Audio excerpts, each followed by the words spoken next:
Welcome back, everybody, for another deep dive. This time, we're going to be talking about con artists. Ooh. And we've got a whole stack of research here, historical accounts, and even some practical advice on, like, how these individuals work and how to protect yourself from falling into their schemes. Yeah. I think it's going to be a little bit unnerving, but also fascinating to sort of uncover Yeah. how they do what they do. Absolutely. And, you know, some of these names, like the Kamtv, just send shivers down my spine. Oh, yeah. Before we get into, like, the specifics of how this works and how to protect yourself, what comes to your mind when you hear the term con artist? Well, it's funny you should ask that because I think it's a question that really kind of gets to the heart of the matter. Okay. We often think of, maybe a smooth-talking, charismatic kind of a charmer. Right. But the reality is that it's much more complex than that. Okay. And con artists, I think, succeed because they understand psychology. They're not just manipulating events, they're manipulating our thoughts and emotions. So it's more insidious Yes. than just, slick salesmanship or... Absolutely. gift. Think about it. Yeah. Con artists, they thrive on trust, right? Mm.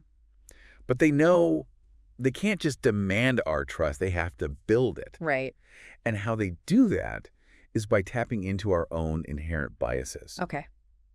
So, for example, confirmation bias. Oh, yeah. We tend to favor information that already confirms our existing beliefs. Right. So a skilled con artist will pick up on what are your desires, what are your beliefs, and then they'll start to feed you information that reinforces those things, which makes you much more likely to trust them and trust their schemes. So they're creating like an echo chamber of affirmation, making you feel like you're in control. That's a great way to put it. But really, they're the ones pulling the string. Exactly. And it goes beyond just confirming beliefs. Okay. They also leverage something called the halo effect. It's this tendency we have to assume that if someone possesses like one positive quality, like they're charismatic or attractive, we just assume they must also be trustworthy. Right. That's why we often fall for those charming individuals, even if what they're proposing seems a little too good to be true. Right. Which it often is. Exactly. Well, this makes me feel like we're all just walking targets for these master manipulators. Well, not necessarily, right. The more we understand their tactics, the better equipped we are to defend against them. Okay. So awareness is key here. All right. Now, we've talked about how they build trust. Yeah. But then how do they exploit that trust for their own personal gain? Right. Well, usually it comes down to creating a scenario where you feel compelled to act in their favor, often against your better judgment. Right. So have you ever... Like, can you give me an example of what this looks like in the real world? Yeah, of course. Consider those like too good to be true investment opportunities. Yeah. They'll often use high-pressure tactics, Oh, yeah. creating a sense of urgency and scarcity to kind of push you into making a hasty decision. Right. So they'll say things like, this limited time offer is only available to a select few, right? And that preys on your fear of missing out. I can see how that would work. Yeah. That feeling of, if I don't act now, I'm going to miss this amazing opportunity. Right. I can see how that would cloud your judgment. Totally. But isn't that sense of urgency sometimes legitimate? It can be. Yeah. So how do we tell the difference? Well, that's where I think critical thinking comes in. Okay. So while legitimate offers can have deadlines, con artists often use very exaggerated claims, pressure tactics, that really border on harassment. They won't give you time to think it over or to consult with others because they know that the more you think about it, the more likely you are to actually see through their facade. So it's about taking a step back, doing your research, Yes. not letting yourself get pressured Yes. into making a decision too quickly. Right. That's really important. Okay, are there any other red flags we should watch out for? Oh, absolutely. Okay. One of the most common tactics that they use is something called the foot in the door technique. Okay. So they'll start by asking you for a small request, Right. something seemingly harmless, Okay. to get you to agree to something bigger later on. Oh, like those free trials that end up costing you a fortune. Precisely. Okay. So once they secure that initial agreement, even if it's for something small, Right. they've created a sense of obligation and consistency.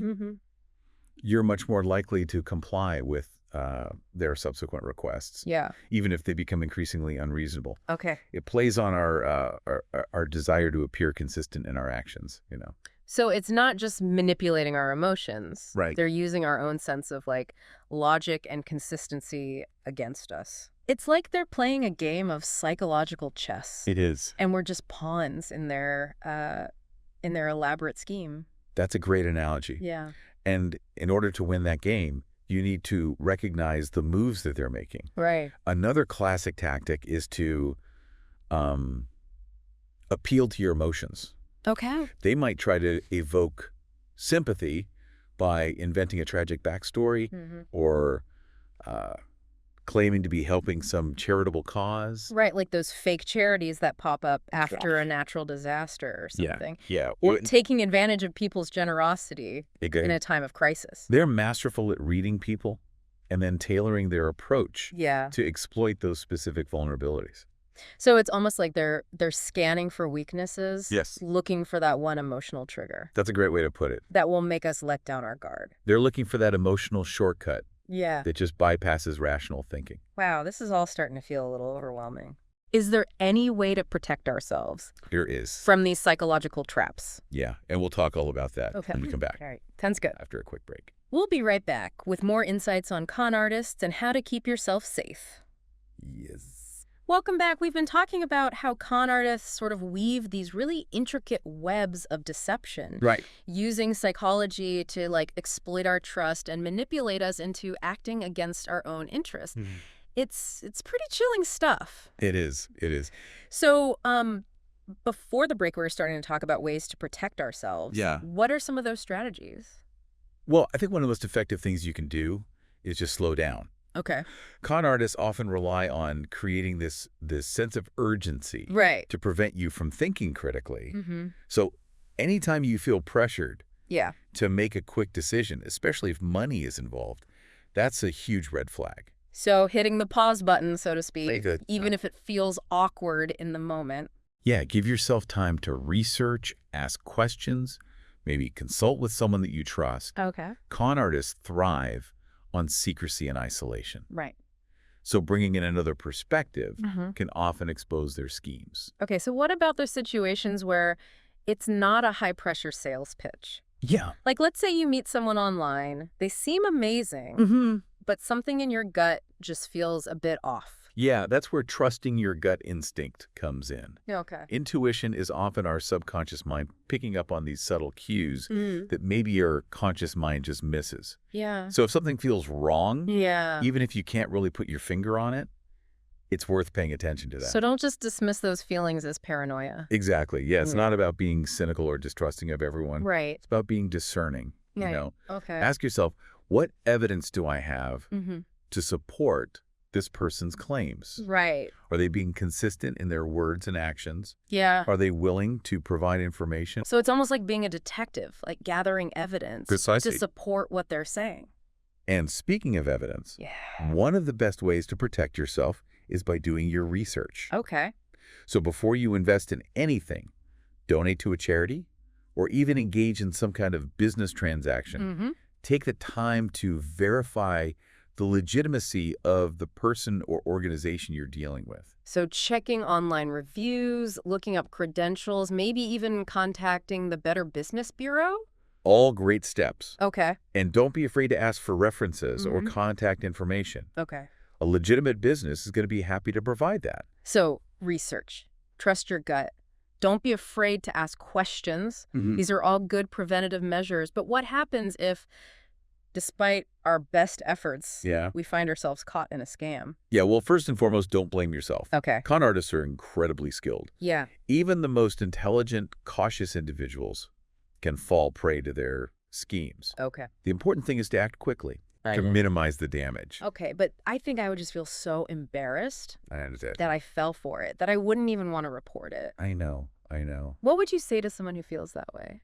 Well, it's crucial to remember that con artists rely on shame and silence Okay. to keep their victims from coming forward. Right. By reporting it, you're not only helping yourself, Mm-hmm. you're potentially protecting others from becoming victims. Okay, that's a good point. Yeah, and there's a lot of resources available. So who should we be reporting these scams to?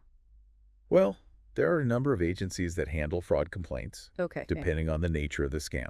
Mm-hmm.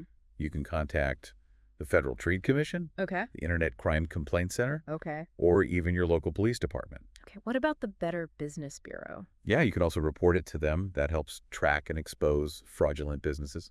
Okay, so those are all good resources, but are there like broader societal measures we can take to combat con artistry? That's a good question. It seems like these scams are becoming more and more prevalent. You're right, they are, particularly with the rise of online platforms. Hmm. But there are things we can do. Okay. I think one of the most crucial steps is education. Okay. We need to teach critical thinking skills from a young age. So incorporating media literacy and critical thinking into school curriculums. Exactly, and it goes beyond just formal education. Okay. Families can play a role, too. Right. By having open discussions about scams, Mm-hmm. sharing personal experiences, Right. and encouraging healthy skepticism. So creating a culture of awareness and Yeah. vigilance Exactly. without succumbing to like paranoia. Right. What about those people who are particularly vulnerable to scams? Yeah. Like the elderly or those experiencing cognitive decline? That's a really important point. How can we protect those folks? Supporting vulnerable individuals really requires a community effort. Okay. Family members, friends, caregivers Mm-hmm. can play a really crucial role Okay. by staying informed about common scams, Right. monitoring financial activity, Mhm. and just providing a safe space for open communication. So creating like a network of support and vigilance. Precisely. Okay. And we can also advocate for stronger consumer protection laws Right. to make it more difficult for these scammers to operate. So it sounds like combating con artistry requires this multifaceted approach. He does. Combining like individual awareness, Yeah. community support, and systemic change. Absolutely. It's a shared responsibility. You mentioned earlier the Comte de Saint-Germain. Oh, yes. He sounds like a character straight out of a novel. He does. Can you tell us a little bit more about him? He was a truly enigmatic figure, Okay. shrouded in mystery and intrigue. Okay. He claimed to be centuries old, Wow. possessing, alchemical secrets, Okay. the ability to transmute metals into gold. What? Yeah.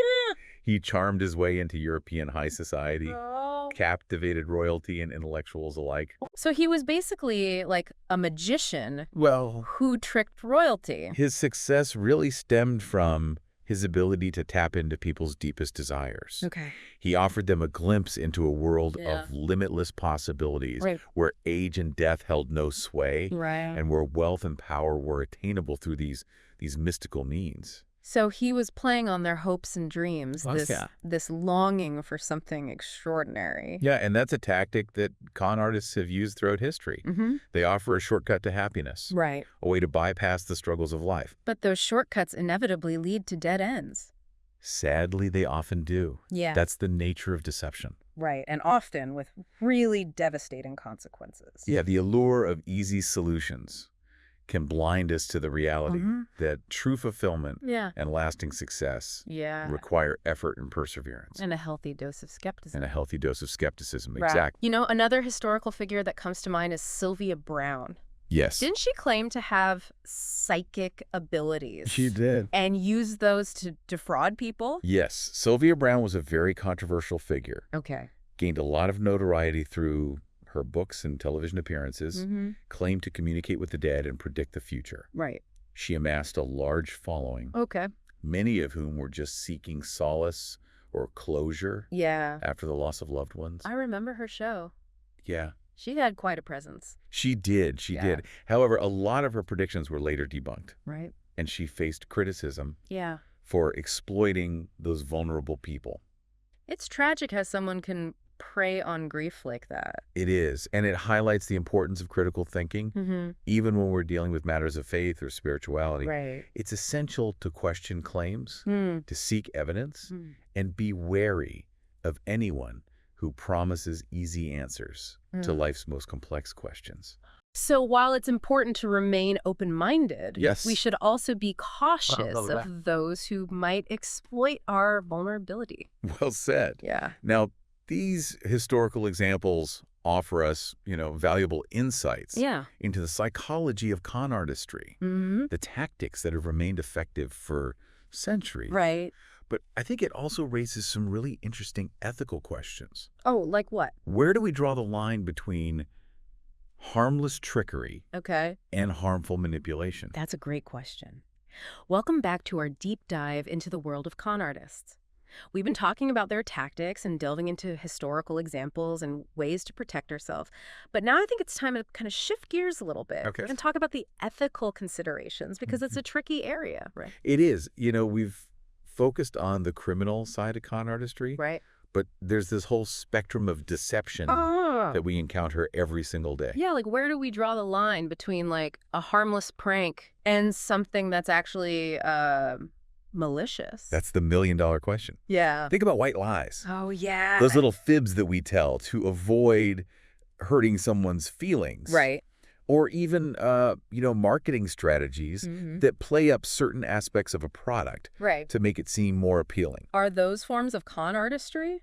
It's blurry, for sure. Yeah, I mean, I think we all engage in some level of deception, Yeah. even if it's just to, like, smooth over social situations, Right, you know? Like, I can't tell you how many times I've told a friend that their new haircut looks great Right.